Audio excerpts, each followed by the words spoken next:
Mon Dieu que c'était nul.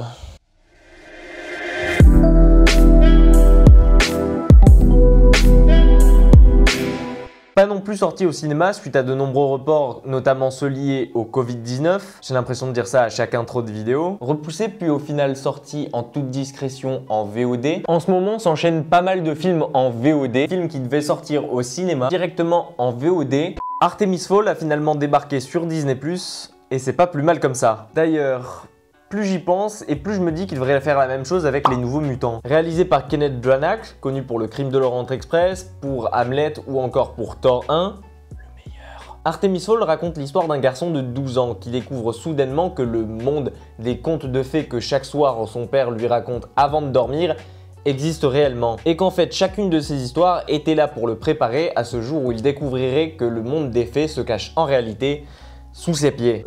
Par contre, lui qui est présenté comme un enfant très intelligent, plus que rationnel et avec un QI extrêmement élevé, à aucun moment ça lui paraît bizarre d'accepter ça. Même pas il sourcille. Mais bon, soit.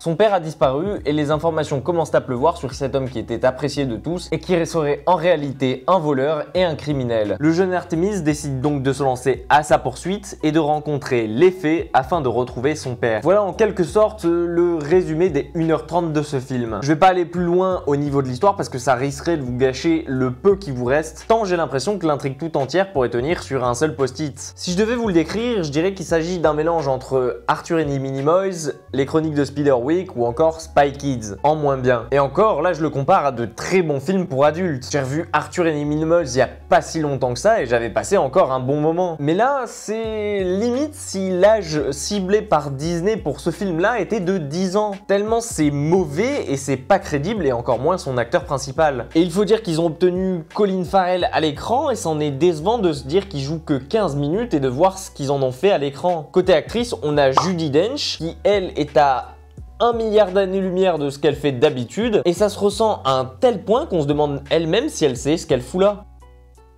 Un peu comme dans Cats en fait. L'autre gros point noir pour un film qui sort en 2020, c'est qu'on peut dire qu'il est dépassé techniquement. Et c'en est parfois tellement ridicule que j'ai l'impression de faire face à un film du début des années 2000. Vous savez, la technique est fainéante, les effets spéciaux sont souvent grossiers, et on a l'impression que le réalisateur vient de découvrir l'option slow motion de sa caméra, tant c'est le seul truc bon qu'il en ressort. En fait, on dirait moi quand j'ai découvert cette option sur mon téléphone, je l'utilisais un peu pour filmer tout et n'importe quoi. Côté humour, ça casse pas 3 pattes à un canard, mais bon, ça passe. Bon, pas au point de se dire qu'on n'a pas perdu 1h30, mais on sourit quelques fois et on s'en contentera. Enfin bref, malgré toute la volonté du monde, j'ai eu du mal à m'accrocher à Artemis Fowl et à me plonger dedans. Entre les acteurs qui sont pas crédibles, ses effets spéciaux datés, son simili côté action, son méchant principal qui est digne de l'alien de JDG.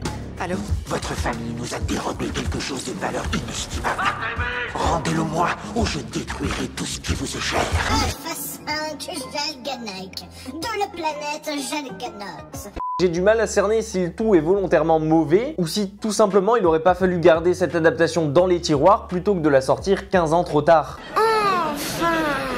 Bref, bien content de pas avoir payé ma séance pour ça. Passez votre chemin et conservez plutôt la magie du livre que de vous plonger dans les méandres de cette adaptation. Quant à moi, si ce n'est que de vous souhaiter une bonne journée et de prendre soin de vous, j'ai plus rien à rajouter sur ce film-là. Merci à toutes et à tous de m'avoir écouté comme d'habitude. Vous pouvez vous abonner à la chaîne pour la soutenir. Et comme d'habitude, moi je vous dis à très vite dans une prochaine vidéo.